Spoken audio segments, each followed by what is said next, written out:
সকালে ঘুমটা ভেঙেছিল ঢাকের আর কাঁসরের শব্দে, যেহেতু বাড়িতে মনসা পুজো নবমীর সকাল, সেদিনে পুজো শুরু হয়ে যায়, কিন্তু আমি ঘুমিয়ে গেছিলাম তাই উঠতে পারিনি। আর এখানে মা, বড় মা, দিদি সবাই এখানে পুষ্পাঞ্জলি দিয়ে নিচ্ছিল আর পুজো শুরু হয়ে যায়। আর এখানে ভাই আর ভাইপো আনন্দ করছে। আমি ঘুম থেকে উঠে দেখি সবাই পুজোর এখানে চলে গেছে, আমি যেহেতু যেতে পারিনি ঘুমিয়ে গেছিলাম। আর এখানে পুজো শুরু হয়ে যায়, তার পুজো সম্পূর্ণ হয়ে যায়। আর আমি এখানে একটুকু ভাইপোর সাথে গল্প করে নিয়েছিলাম, ও তোমাদের সবাইকে হ্যালো বলছে। আজ দুপুরে যেহেতু কিছু জনকে নিমন্ত্রণ করা হয়েছিল, সেই জন্য তাই দুপুরের খাবারের আয়োজন করতে লেগে পড়ে দাদা, সবাই ছিল, দাদারা, ভাইরা। তারপর আমিও হাতে হাতে কিছু করে দিচ্ছিলাম, এখানে কাটাকাটি হচ্ছে। তারপরে কাটাকাটি কমপ্লিট হয়ে যাওয়ার পর কিছু ওই আর কি আমি একটু হাতে হাতে লেগে দিয়েছিলাম। আর এখানে রান্না চেপে গেছে, মেনুতে সেরকম কিছু ছিল না, সামান্য খাবারেরই আয়োজন করা হয়েছিল। তারপরে এখানে আমরা মুড়ি খেতে বসে যাই সবাই মিলে, ফুলটুসি, মন্দিরা, দিদি, আমি, মা, বড় মা সবাই মিলে খেতে শুরু করি।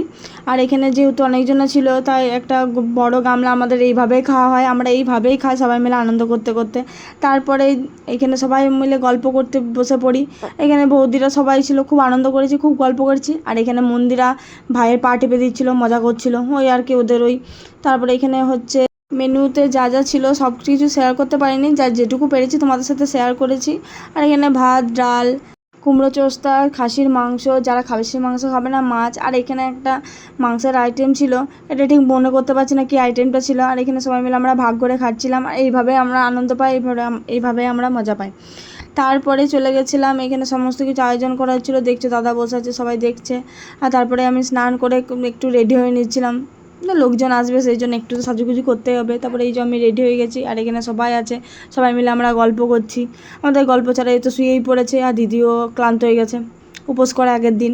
আর তারপরে এই লোকজন আসতে শুরু করে, যেটুকু পেরেছি তোমাদের জন্য সেটুকু ক্লিপ নিয়েছি, কারণ আমি যেহেতু খাবারের দায়িত্বে ছিলাম, খাবার দিচ্ছিলাম সবাইকে, তাই কিছু ভিডিও করতে পারিনি সেভাবে। আর এখানে এই যে আমাদের একটা পুচকে সদস্য চলে এসেছিলো, ওকে একটু চটকে নিয়েছিলাম।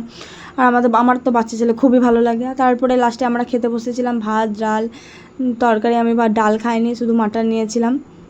দিদি আর আমি খেতে বসে যাই। ওইদিকে খাওয়া দাওয়ার পর আমরা সবাই মিলে গল্প করতে বসে যাই। এই ছিল আজকে আমাদের ভিডিও। তোমাদের কেমন লাগলো অবশ্যই কমেন্ট করে জানিও, আর ভালো লাগলে like, comment, share and subscribe করতে ভুলো না। দেখা হচ্ছে পরের কোনো ভিডিওতে। আজকে আসি, টাটা, বাই।